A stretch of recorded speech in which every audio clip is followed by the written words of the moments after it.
This message is brought to you by DoNotAge.org, the longevity research organisation that's on a mission to extend health span for as many people as possible via products that actually work. Start your journey today at DoNotAge.org and use code LLAMA for a 10% discount. That's LLAMA. The romantic obviously wants me to be as fit and strong and fast at 60 as I was at 30, 25, even 40. But the pragmatist in me knows that's not possible. I have to use wisdom. I can't just throw youth at the problem. Hello again and welcome to LLAMA, the Live Long and Master Aging podcast. My name is Peter Bowes. This is where we explore the science and stories behind human longevity. Now, when was the last time you went for a ride on your bike? Do you still own a bike? Were you once a cyclist and for whatever reason either lost interest or the physical stamina to head out for a long ride? Well, maybe you just think it's a young person's pastime. Well, no surprise, that's not my view. I love cycling, especially as part of a triathlon. I'm a happy amateur, but my interest in this subject was piqued when I heard about The Midlife Cyclist, a new book by Cavell. It presents a roadmap for the 40-plus rider who wants to train hard, ride fast, and stay healthy. So let's talk about it. Phil, welcome to the Live Long and Master Aging podcast. Thank you. It's nice to be here, Peter. Joining us I'm in Los Angeles, you're in my home country, the UK, of course, in Marlow in Berkshire. Yes, I am. And it's a fabulous autumn day here in Marlow. You're making me a little homesick because of COVID. I haven't been back for quite a long time, but hopefully we'll be making that journey in the next few months. So let's talk about your book, Phil. It is titled, and the first chapter kind of leaps out at me, The Aging Cyclist Growing Old Disgracefully.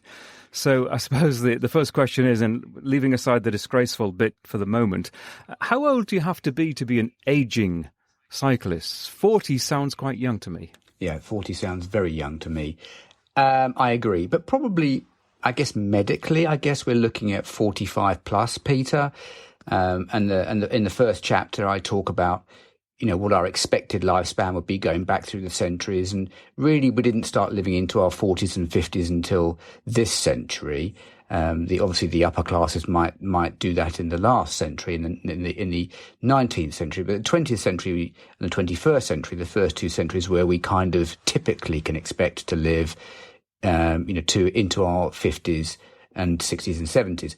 So in that sense, I suppose you'd have to say genetically midlife would be 40s. And reading through your book, age does matter, doesn't it? We are all growing older, and there is a significance to that, and it's undeniable. Yeah, that's right. And I guess that's the first pillar of the book, if you like, that just to accept that, you're not Peter Pan and that you are aging and it's a biological process.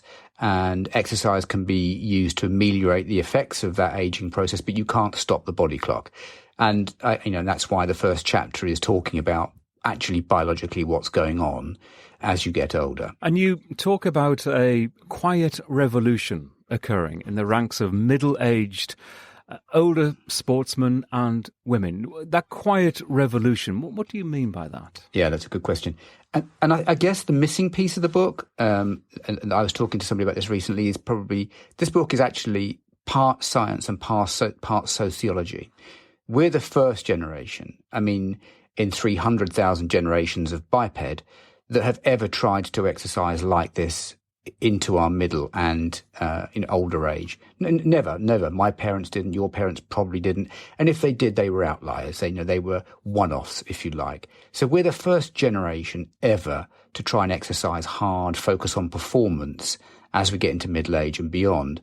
And that's a sociological thing. There's been sociological changes that have triggered this exercise revolution. But we're the pathfinders. No one's done it. It's an exercise, a test. No one's ever done it. We're the first generation to do this. And in a sense, we're shining the torch for generations that come behind us. Our children and our grandchildren. So this is a podcast about aging, the aging process and longevity. We're not shy about talking about age, that a lot of people are and actually refuse to acknowledge their age, to talk about their age. I'm just a few months away from my 60th birthday. How old are you? I'm a couple of months behind you. Literally, I'm 60 in June next year, so I'm just a few months behind you. But we would have been in the same class at school, Peter, because I was always the youngest in my class.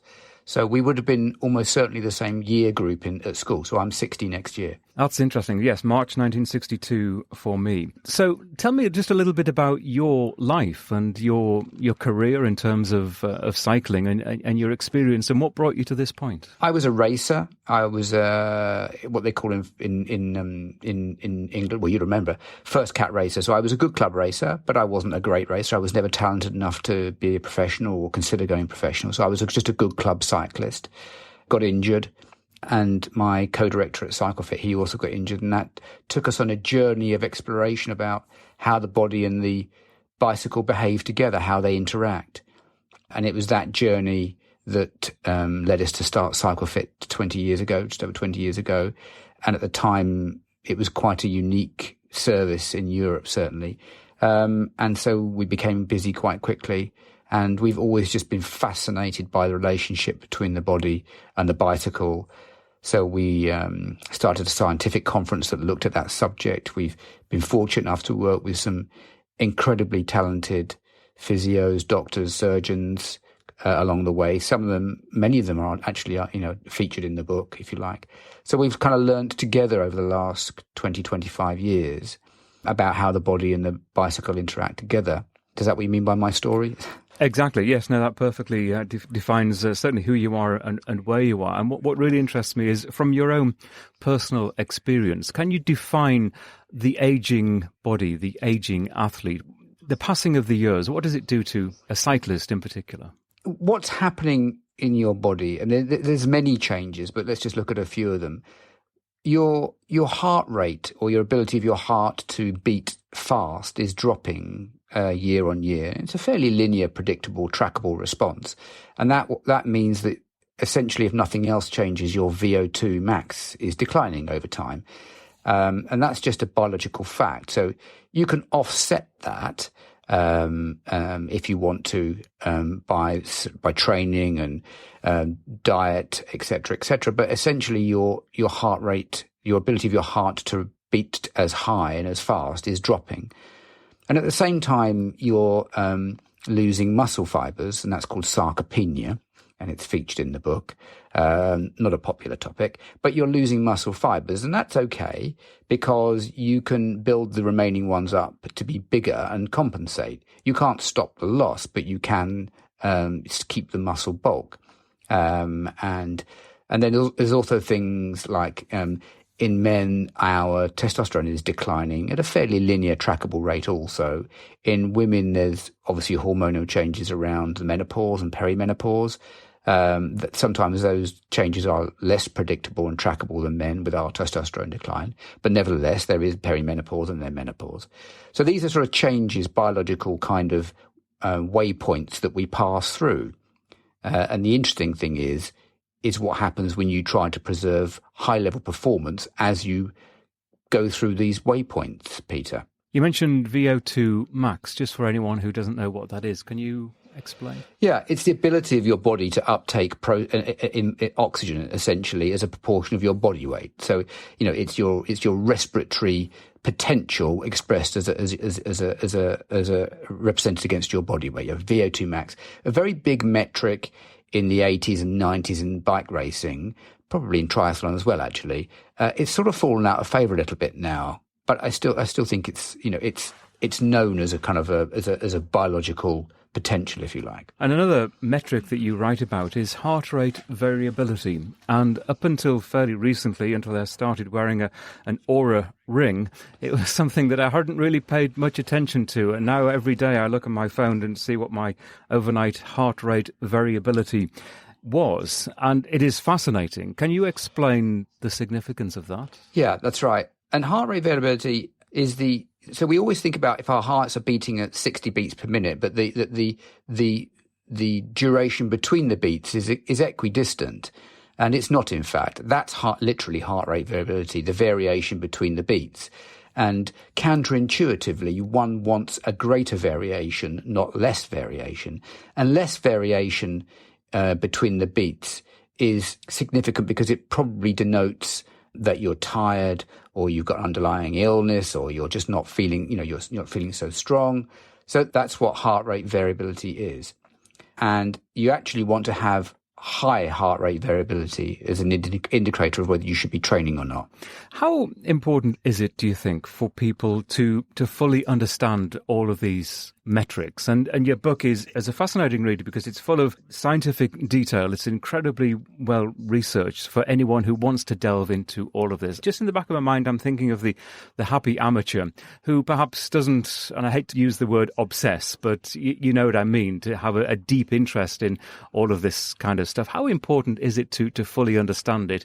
Or is it perhaps a distraction to some who just simply want to get out on the bike to get some great exercise and have a bit of fun? Yeah, agreed. I totally agree with you. And you know what? It is a secret between you and I, Peter. I'm sort of more the latter than the former.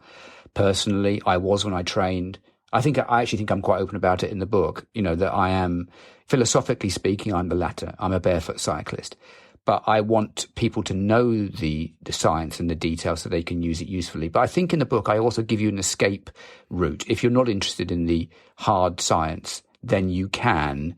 For example, you haven't got to use FTP or heart rate. You can use, or power. You can use the Borg scale, which is a very simple way of looking at how much effort you're putting into your cycling. So I think in the book, I'm quite careful to give you the detail and the science, but also to give you a bailout option. You do, and it's a great read for anyone who really does want to dive deep into that science. But equally, I think the philosophy side of this book is fascinating, and it's fascinating to anyone who isn't necessarily a cyclist. I think to anyone who is growing older, there are some real gems in this book that we can read and we can use in our lives. And one thing that you write that really struck a chord with me was that you said being a successful midlife athlete, and I guess that can apply to swimming or running or other kinds of sports, isn't about living life as if you were half your age or less. It's about gracefully and rationally accepting the arc of life with all of its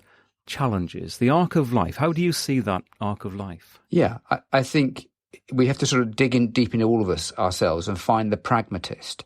The romantic obviously wants me to be as fit and strong and fast at 60 as I was at 30, 25, even 40.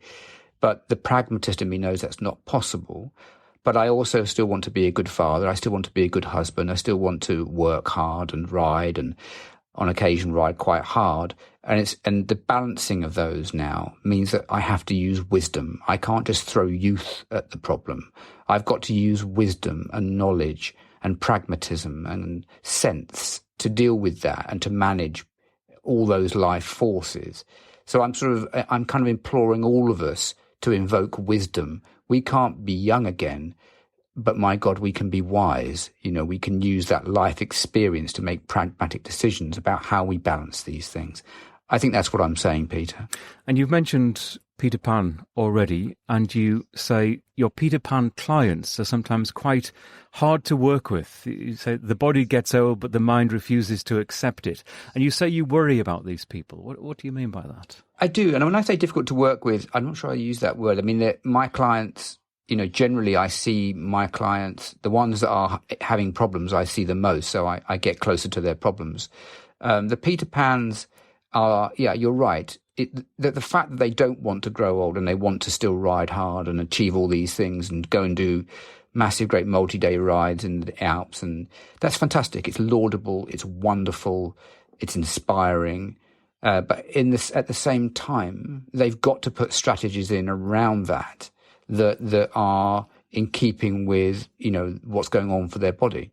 And what I find concerning sometimes is if I just look at them and think you're just embedding fatigue, and then you're embedding inflammation, and then you might be embedding bigger problems, and just trying to implore them to have some common sense. And if they look down at their training plan and they've got one more training ride to do because the event is next week, it's like, look, drop it. Just the best thing you could do is just now go and eat properly, sleep properly, and just drop that session. That session's not going to help you. Really, it won't. It's just going to embed even more fatigue. We can't shrug those things off at 60, Peter. I certainly can't. 25, 30, yes, you could. Essentially what you're saying is, and what I'm understanding is, that people can be quite dogged in terms of their determination as they get older. They're not being deliberately difficult. They are being perhaps over-determined to achieve something. That's right. And I like difficult clients. I mean, I guess in a sense, Cyclefit, because of what we are and who we are, we draw those clients to us. So, so I do like them and they're a challenge. But I also, they are the ones that keep me awake at night. The ones that are, I think, well, I know for a fact you've done enough now. You've done as much as you can. Nothing's going to make any difference now for the event. Your body just needs to rest. And you probably know this yourself. When you're forced to rest, because of illness or injury, and you're just forced to, that's just how it is. Often you come out of those occasions just like fizzing with energy. And that's how athletes of our age, Peter, should start these events. We should start these events where we're challenging our body in a way that nobody ever has before in any other century. We should start these events fizzing with energy. We should be like, my God, I feel 30 years younger, because that's the best chance of us doing well in the events and being happy at the end, and then fulfilling all the other things we need to do in our life. And that's what the message I'm trying to get across in the book, and also to my clients. It's like, really, you've really got to take care of yourself and rest more than you think you need to, and eat better than you think you need to, and sleep more than you think you need to, and then get to the start line, desperate to come off the leash and perform. It's such a sensible, simple message, but so difficult to accept, isn't it, for some people? Because we all want to push ourselves, and we might not even see it as pushing ourselves. We just think we can do it, and we don't want to waste a day. It's a beautiful, sunny, clear blue sky day, and you just want to get out and do a run, do a walk, or do a bike ride. Yeah, and we're a self-selecting group. I mean, the fact that there's millions of us trying to exercise hard into middle age and beyond, Peter. We're a self-selecting group. It's not an accident we're doing this. It's what we love. We're just trying to keep going. And in a sense, the clock kind of moves in the background. We're not aware of the body clock every day. So it's just another rainy Tuesday in November. But you know what? It's not. It's 1 year on. And, there's biological changes taking place. So, I'm not trying to be the voice of doom. I'm a very optimistic person. But to achieve success athletically, our age does require us to take a step back once in a while and just dignify what's going on, And a big part of looking after ourselves, and again, reading through your book, and you put a lot of emphasis on what we eat, our diet being so crucially important. How important, and what is the biggest mistake that you see aging athletes make? There's several. I mean, this is to be. I'm not a nutritionist, so I was lucky enough to reach out to some very good people. Catherine Brown from British Cycling was one of them, who was a great help, and she was a great help in what we can change nutritionally. And one of them is really unpopular, and the biggest one, which has probably received the most attention in the book, is that the controlling of alcohol content. And I guess if there's one thing that we can do as midlife athletes, and I'm not saying be temperate or don't drink. I'm just saying in times when you're training hard and then you've got an event at the end of that training block, my advice would be to stop drinking altogether during that period, because it will interfere with sleep. It will definitely interfere with rapid eye movement sleep, which that's the recovery sleep. So that's going to be interfered with. And it's nutritionally, it doesn't have any value whatsoever. Ethanol doesn't have any value. It's an obligate toxin, so the body tries to clear it first before it does anything else. And also, it has a deleterious effect on your heart rhythms. Now, none of those things are good for us as midlife athletes. Now, I've not always followed that advice. And in the book, I think I'm pretty open about why I now have to follow it. But I think if I could say one thing, I'd say, by all means drink, by all means enjoy wine and whatever other drink that you like. But hard training blocks that lead to an event at the end of it, I would say that there's probably no good limit, lower limit or upper limit for you to drink. I'd say probably you should just give up alcohol altogether. And I know that's not a nice message to hear, and it's not actually a very nice message to deliver, but I think the evidence is quite clear now about that. Well, it is a fascinating section of the book, and you're right, it isn't a message that everyone wants to hear. But what really interests me is, and we've talked about wisdom as you get older, I think one of the benefits of getting older is that wisdom, and that you learn from your mistakes. And you can learn from your mistakes as an athlete in terms of all the different aspects that go into your training, the time of day that you train, what you eat the night before, what you don't eat the night before. And of course, that includes alcohol intake. And people our age, perhaps much younger, with the benefit of wisdom, I think generally realise that too much alcohol, or indeed any alcohol, before an athletic performance isn't going to be a good thing. So what interests me is the fact that some of us don't necessarily listen to ourselves. We have that wisdom and yet sometimes keep on making mistakes, whether it's alcohol or food consumption or some other aspect of training, that we keep on doing the wrong thing, even though our brain is telling us that we shouldn't be doing it. Yeah, that's right. And one thing that I found very powerful, and I wanted to include it in the book, and I didn't, and I probably will include it in the next one, is fasting. Now, I had to have some fairly serious surgeries over the last few years. The last one was a few years ago, and I had to lose a lot of weight in going to surgery, and I couldn't exercise, obviously, because of I had a spine injury. So I started to do intermittent fasting, and I found it very powerful as a middle-aged man, middle-aged athlete. Very powerful beyond the weight loss. I mean, you can lose weight through fasting. But I found it very powerful for other reasons. Emotionally, I found it powerful. I found it sociologically quite interesting. I did find it a very powerful phenomenon, and I've kept going with it. I take a month off, and then I'll have a month on. I'll do intermittent fasting twice a week. And I didn't include it in the book because I thought, well, it's quite controversial still, and the evidence is mixed. But personally, I find it to not eat for a day. And the way I do it is I stop eating the night before, and I go through the entire day without eating, and then I have an evening meal in the evening with my family, reduced, not too many calories. But so I've gone complete 24 hours of eating nothing. It's powerful. We're not used to being hungry in the first world, are we? And I do find it so that's why I find it powerful on many levels. But I also find it very powerful in terms of, I think it makes people our age, I think, quite mentally strong. And for me, I also think it makes me physically strong. Now, I've got no evidence to back that up, and that's a cohort of one, Peter, I should say. I was going to put it in the book. I don't know what your opinion is about that. And we'll continue this conversation in just a moment.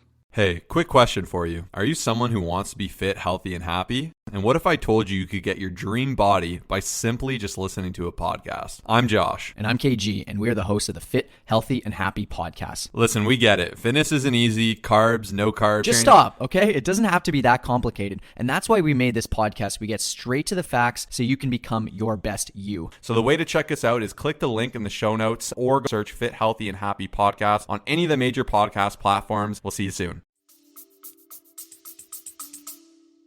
Well, I think it's fascinating, and regular listeners to this podcast will know that I've had quite a lot of experience of fasting. I've taken part in clinical trials to do with fasting, and a fasting mimicking diet that was developed by Dr. Walter Longo at University of Southern California. And I was certainly one of the first group of, I think it was 19 of us, using that diet, which is a type of intermittent fasting. Intermittent fasting, of course, being an umbrella term that can involve lots of different forms of fasting. And yours is quite close to the 5-2 regime that was developed by a BBC colleague in the UK. Yes. And a lot of people very successfully follow. But intermittent fasting can mean, for some people, it could be a 23-1 diet where they just have one meal a day and they follow that almost on a permanent basis, or it could be perhaps a fasting regime that involves time-restricted eating, which is what I've really sort of gravitated towards, so that I have my first meal in the morning, maybe breakfast about 9 a.m., and that follows a 3.5-mile hike with my dog at about 7 a.m. before breakfast, and then I try to stop eating by 6 or 7 latest in the evening. So I've got a long spell of usually 12 to 14 hours overnight when I'm not eating. And I find that works best for me.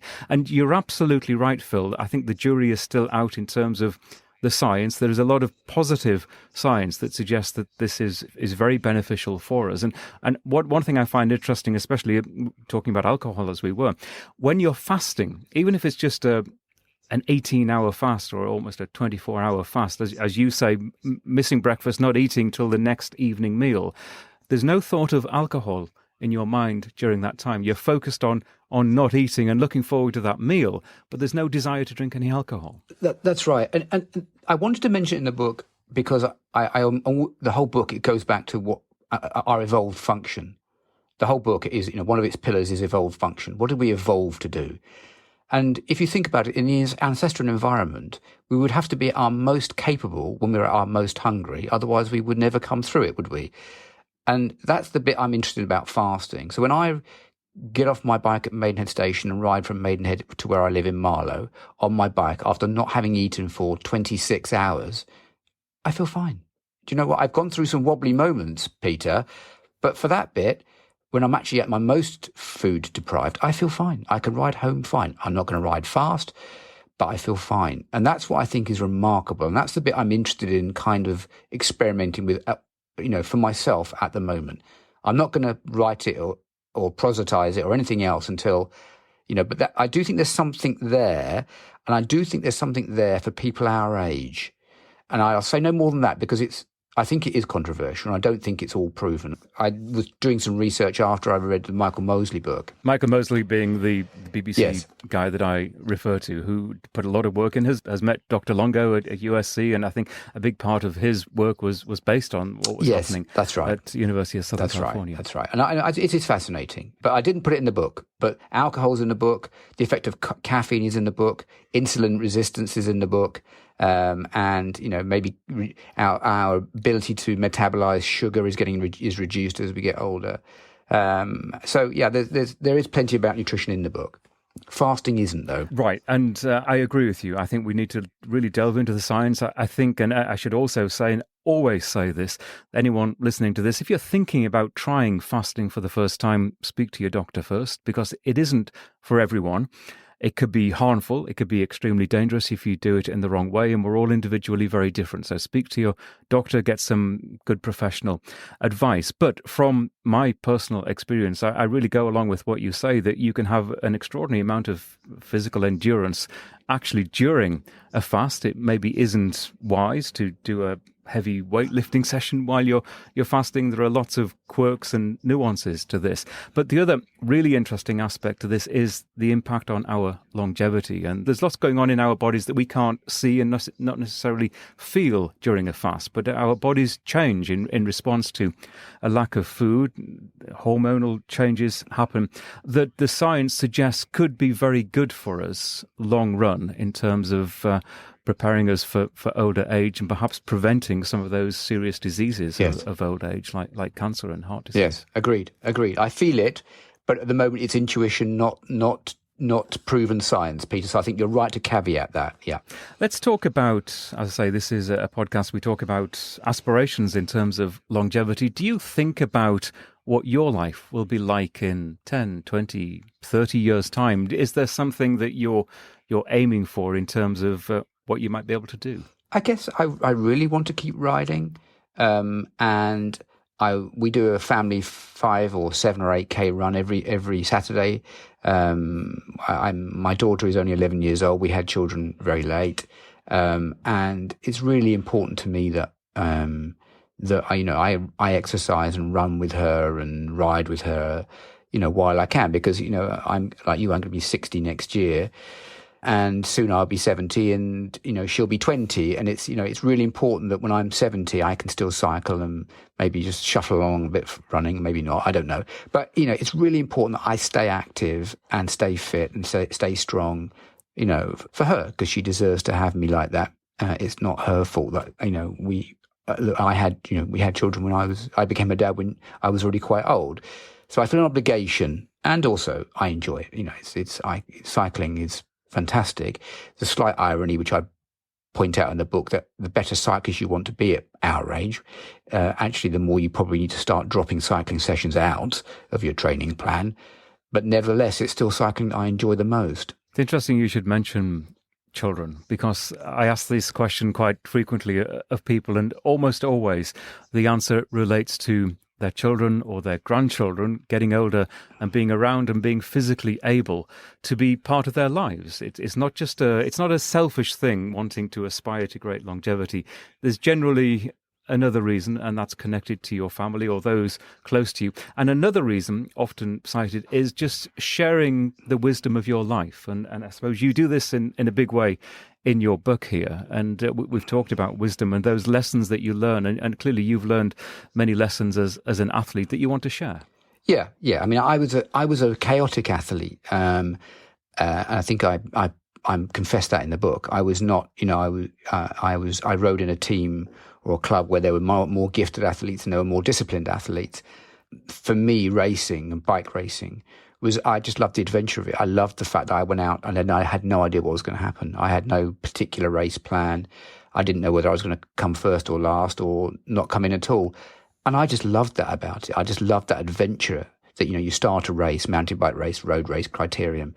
And it was just an adventure. I loved that, a drama filled full of characters. And, you'd spend 3 hours or whatever in this drama and then there'd be an outcome. And, sometimes you'd win, often you wouldn't. But I loved that, and it's that sense of adventure that I hope comes across in the book. I keep trying to kind of pepper it in there. You can try and metricate this and plan it and as much as you like, but, it's bike racing and cycling, in a sense, is a metaphor for life. You can only control so much, And is that a big part why you wrote this? What you want people to take away is inspiration? I want them to, beyond anything, I want them to enjoy reading the book.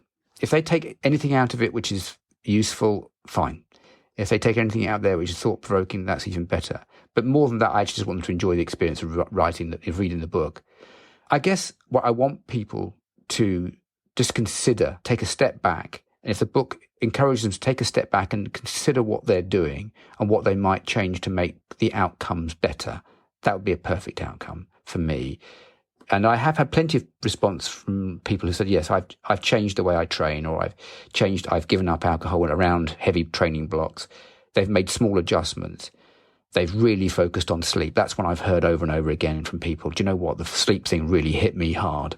That I thought as I got older, I needed less sleep. The whole Margaret Thatcher thing, 3 hours a night. It's like, well, that's not true. So a lot of people said, no, the sleep things hit hard to me. I go to bed an hour earlier. I don't look at my iPhone, for an hour before bed. The sleep hygiene thing is important. I'm encouraging melatonin production. So, these little things, fine. You don't have to adjust very much to get quite a big outcome change. I think what's really nice is the way that these days we can talk about wisdom and the lessons that you learn, but applying that in conjunction with the new science. And it's almost like putting a jigsaw together, isn't it? And making the pieces fit, that suddenly things begin to make sense. Like sleep. We haven't always, and we still don't fully understand sleep. And I think we understand its importance, but we're still figuring out how it works and why many of us, and especially at our age, still have difficulty sleeping, or maybe if you can get to sleep, why you can't stay asleep for 7 or 8 hours is a great frustration to a lot of people. But we're slowly beginning to piece together that jigsaw, and your book certainly helps with that. Yeah, and I think sleep is the magic wand here, actually.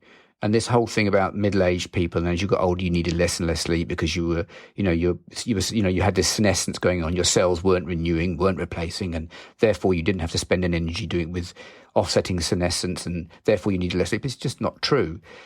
People our age, Peter, need to sleep as much as somebody who's 30, 40 years younger. We need to sleep as much. And sleep is where the magic gets done. And you're quite right. We don't understand what that is. Science really doesn't understand that yet. And science is, scientists put their hands up. Science isn't about answers. It's about questions. It's about asking the right questions and then testing them and then retesting them and then passing them back to somebody else who tests them in a different way. And you get to a gold standard view about what's probably happening. But science very rarely settles and then that's it. There's no change, does it? It's an evolving picture. And I think sleep is right now one of the really big ones. No one really knows, but we all absolutely know it's crucial. We cannot recover if we don't sleep. And people our age and older and slightly younger can't athletically perform without sleep. Simple as that. Phil, this has been a really interesting conversation. The book is full of fascinating nuggets, just like the one that you've been referring to, and I'd thoroughly recommend it. Thank you very much indeed. Thank you, Peter. Lovely talking to you.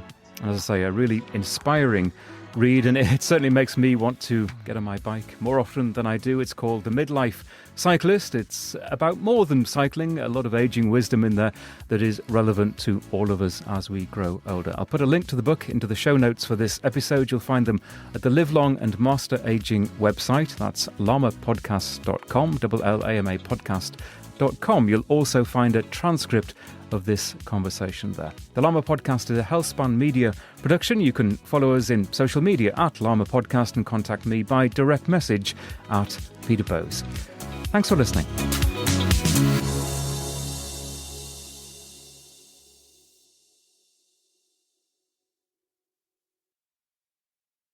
Health optimization is what this podcast is all about, and that means taking care of our mitochondria, the energy centres of our cells.